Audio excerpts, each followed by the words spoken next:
Okay, let's talk about the book that's on basically everyone's shelf, Atomic Habits. It sold something like 15 million copies. But we're also going to talk about why, for a lot of us, for a lot of smart people, it just doesn't quite stick. The goal here isn't to just reread the book to you. It's to find the real, practical toolkit that's kind of hidden inside all the stories. So let's just start with the question that I know I've had, and maybe you have too. Is this book, a little bit overrated? It's a feeling that you see pop up all over the internet. You read it, you nod along, you get all the ideas, but then you're kind of left wondering, wait, am I missing something here? To figure that out, let's just make sure we're on the same page about the book's core promise. Because you have to admit, the central idea is incredibly powerful. Let's dive into that. So it all starts right here. This idea that massive, life-altering change doesn't happen in some giant leap. Nope. It comes from stacking up these tiny, almost invisible actions day after day. It's a really hopeful and, let's be honest, pretty seductive idea, right? And this is the math that makes that idea so sticky. Clear's most famous example is this. If you can get just 1% better each day, that tiny little improvement compounds, and by the end of the year, you're not 1 or 2 times better, you're almost 38 times better. It's just a killer metaphor for how small things can snowball into huge results. And here's the other big mental shift in the book. The argument is that your goals, they don't really matter that much. I mean, winners and losers in any field often have the same goals. What matters is the system, the process you follow every day that makes the result feel almost automatic.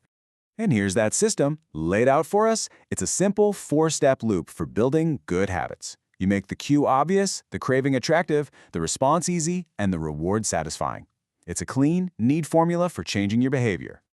Okay, so that's the promise. It's simple, it's elegant, it feels true. But let's get back to that little nagging voice of skepticism, that feeling a lot of us have after we put the book down. I found this quote in a Reddit discussion, and it just perfectly nails the core critique. For a lot of people, the whole book feels like beautifully packaged common sense. Break down your goals into smaller pieces and then just do them. It's not wrong, but you're left asking, is it really revolutionary? And that leads to this other feeling, right? That sense that the main point of so many of these books is stretched so thin, padded with stories and anecdotes, when the core message could probably fit on an index card.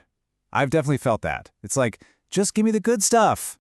Okay, so here's where it gets really interesting. How do the book's very clean stories and formulas stack up against the much messier reality of actual scientific research on how our habits work?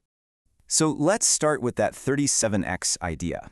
It's a brilliant metaphor, but researchers are very quick to remind us that we aren't bank accounts. We don't earn steady compound interest.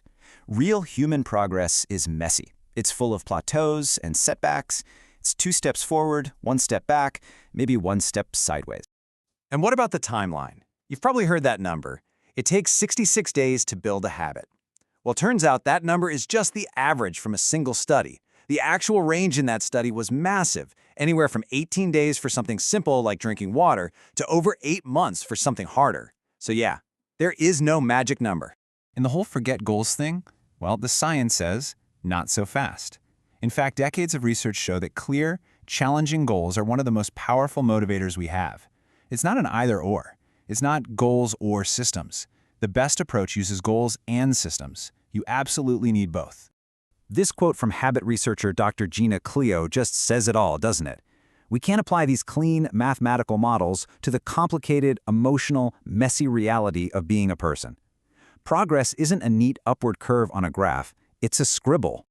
So, where does that leave us? Are we supposed to just throw the book out?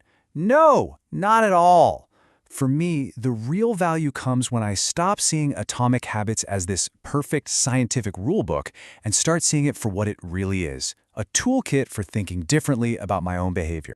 This is the crucial reframe. The power of this book isn't in its formulas, because we just saw they're a little shaky. It's in the mental models it gives you. It's like putting on a new pair of glasses that lets you see the hidden architecture of your own daily life. Let's talk about one of the most useful models, environment design. This is so much more than just tidying up your desk. It's about being an architect of your own world. You intentionally shape your space so that doing the right thing is the easiest possible option. You make your environment work for you instead of constantly fighting against it. And this brings us to the absolute genius of the 2-minute rule. Look, the secret here has nothing to do with the 2 minutes. That's not the point. It's a psychological loophole. It's not a rigid plan, it is permission. Permission to start so small it feels silly. Read 1 page, put on your running shoes, do 1 push-up, make it so small you literally can't say no. And what this all leads to, really, is a new inner dialogue. You stop giving yourself these vague commands like, make it easy. Instead, you start asking better questions. You ask, okay, how do I lower the activation energy, the effort to just get started, for just the first 2 minutes? Or instead of make it obvious, you ask, how can I set a clever trap for my future, less motivated self to just fall into? See the shift? You go from abstract principles to personal engineering. So let's end with this.